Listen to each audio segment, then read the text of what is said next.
goodness, folks.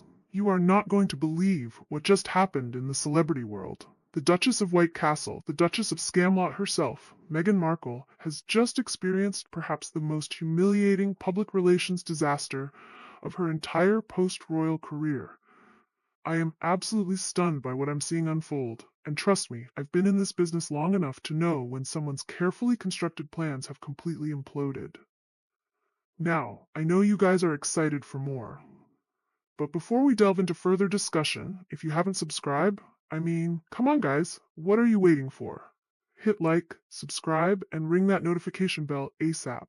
So now, let me break this down for you because it is absolutely wild. For months, Meghan had been orchestrating the release of season 2 of her Netflix show, With Love Meghan, as her big comeback moment. This wasn't just another Netflix release. This was supposed to be her triumphant return to cultural relevance, a meticulously engineered media event designed to dominate headlines and reset her increasingly troubled public image. Every detail was planned, every moment choreographed, all to ensure that all eyes would be on Meghan Markle. And then, disaster. Complete and utter disaster. On the exact same day, yes, the exact same day, that Meghan dropped her precious second season, Taylor Swift unleashed the Life of a Showgirl announcement that absolutely shattered global viewing records with a staggering 167 million views in just 24 hours. Can you even comprehend that number? 167 million. That's not just a successful launch, that's a cultural tsunami. The result? Meghan's project wasn't just overshadowed, it was buried, ignored, and reduced to a complete footnote in a week she thought she would own. This wasn't just a scheduling mishap. This was a complete annihilation of Meghan's moment in the spotlight.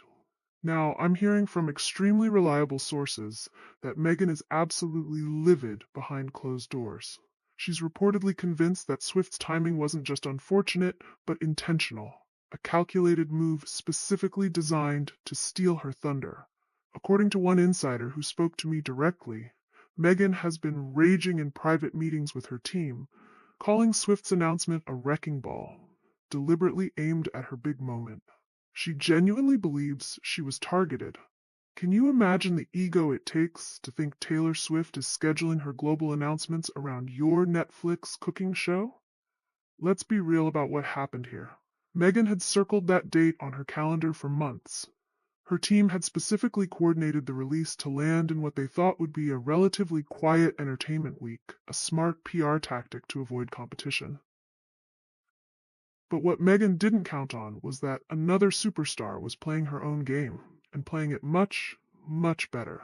When Swift's announcement dropped, it was like watching a tiny rowboat get completely swamped by a luxury cruise liner.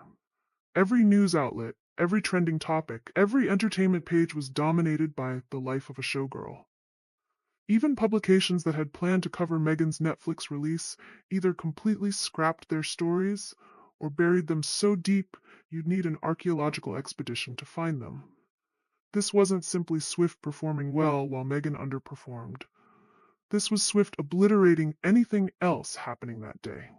Her 167 million views in 24 hours set a new benchmark for entertainment, reveals that made Meghan's numbers look like a polite golf clap from a handful of loyal fans. TikTok, Instagram, YouTube, Twitter, they were all completely flooded with Swift content, while Meghan's With Love Meghan posts barely scratched the surface of trending charts. It wasn't a competition. It was a complete and utter rout. But here's where it gets even juicier. While Meghan played it cool publicly, no statements, no social media outbursts, no public digs at Swift, behind closed doors, it's a completely different story. Multiple sources have confirmed she threw absolute tantrums in private meetings with her team, raging about this timing sabotage and the loss of her headline moment. One insider described the atmosphere as icy, with Meghan fuming that months of work had been steamrolled in a single morning. If the Duchess hoped to emerge as the week's main character, Swift's announcement turned her into a forgettable extra in someone else's blockbuster. As if being completely overshadowed by one of the world's biggest pop stars wasn't humiliating enough, there's another devastating blow happening behind the scenes. Industry whispers suggest that Netflix has quietly downgraded the Sussexes' much-touted $100 million deal. According to extremely reliable insiders, the streamer is placing less emphasis on promoting their projects, focusing marketing resources elsewhere, and scaling back the prestige treatment Meghan and Harry initially enjoyed. Let's be crystal clear about what this means.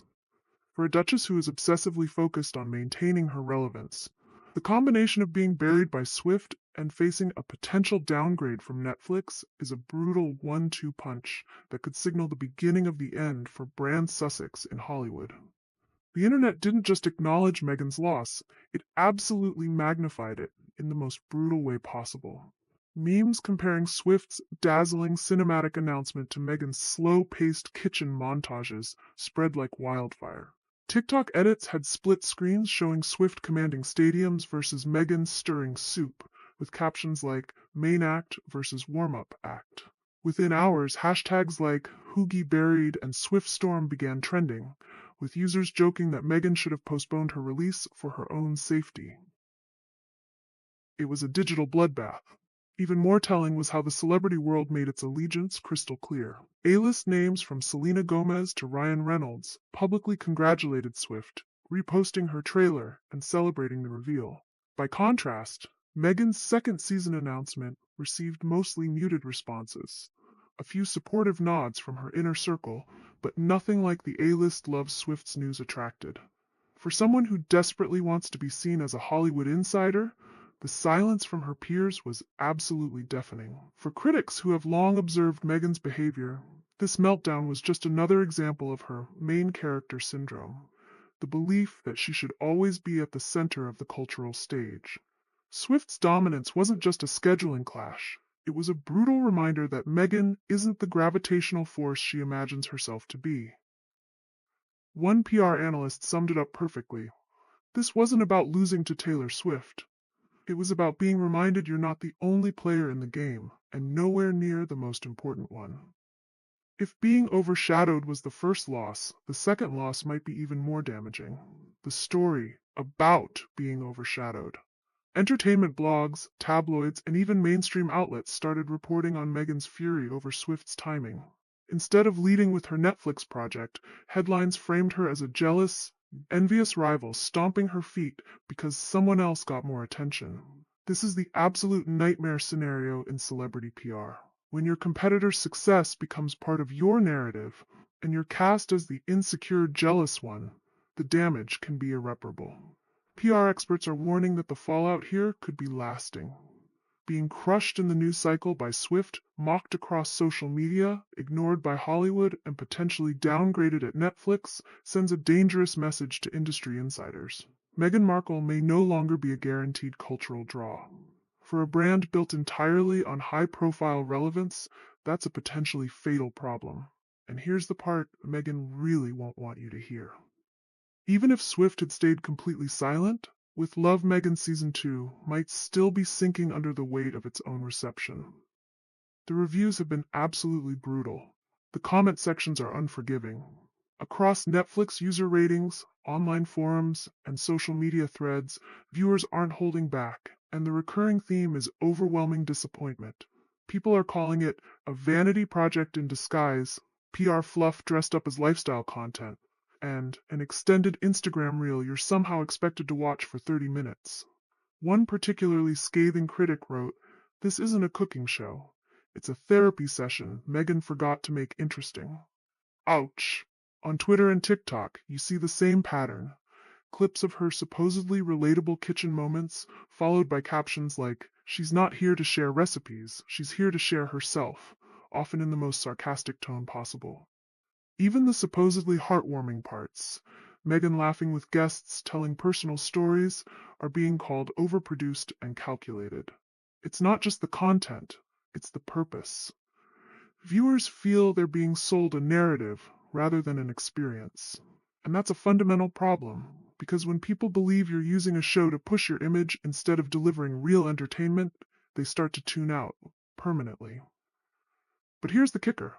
The more Meghan reacts publicly to being overshadowed by Taylor Swift, the more these negative comments seem to intensify.